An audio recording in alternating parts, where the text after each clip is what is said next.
Et Elisabeth, 30 ans, cofondateur du Baka Festival.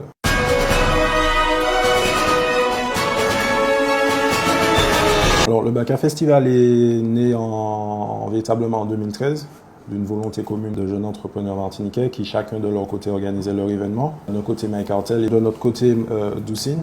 Donc c'est vrai qu'on aurait pu chacun continuer à développer nos événements, mais on s'est assis autour d'une table et on a fait un constat, c'est que nous étions complémentaires et que de deux, en fait, ensemble, on était peut-être plus forts.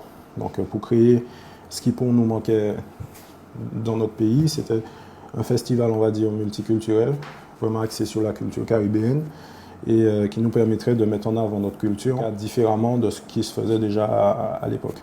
Des difficultés, oui. Après, on va dire qu'elles étaient toutes formatrices, puisque on a au fil des années su les surmonter. Si on peut parler d'une véritable difficulté, c'était surtout le fait qu'à l'époque, lorsqu'on a commencé le festival, nous avions, pour ma part, j'avais 24 ans.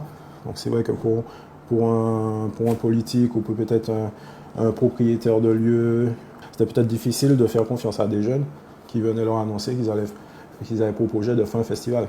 Donc peut-être qu'on nous prenait pour des fous, ou bien un peu pour des doux rêveurs. Donc c'était surtout le plus difficile a été d'avoir cette espèce de crédibilité que petit à petit on a su avoir au fil des années.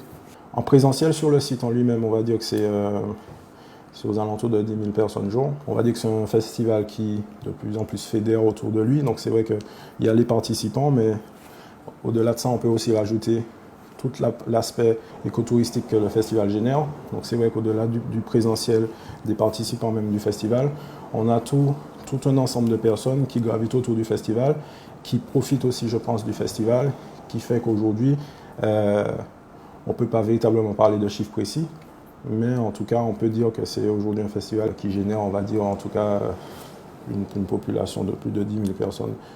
Donc l'idée, c'était pour nous surtout, on va dire, ceux qui sont à la tête du bateau, surtout une manière pour nous de remercier en fait l'ensemble des personnes qui œuvrent dans l'ombre et qui ont travaillé sur ce festival. Parce que si j'ai bien compris, le sens d'Illumina, c'est de mettre en avant des volontés et des initiatives de la jeunesse en fait martiniquaise.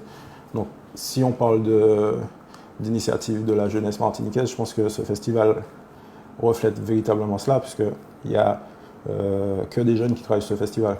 Donc à l'imagination, à la conception, même au niveau des prestataires qui travaillent sur ce festival sont des jeunes. Donc pour moi, même si au fil des années on a été aidé quand même par les instances, c'est quand même une volonté de la jeunesse martiniquaise qui est reflétée à travers ce festival. Et on a que trop souvent des réflexions disant que les jeunes ne font pas telle ou telle chose, qu'ils ne se mettent pas ensemble pour faire des projets constructifs pour leur pays en l'occurrence. Pour nous, ce festival, c'est la preuve que justement des jeunes ont pu s'asseoir autour d'une table pour monter un projet qui pour l'instant est pour nous une réussite, quoi.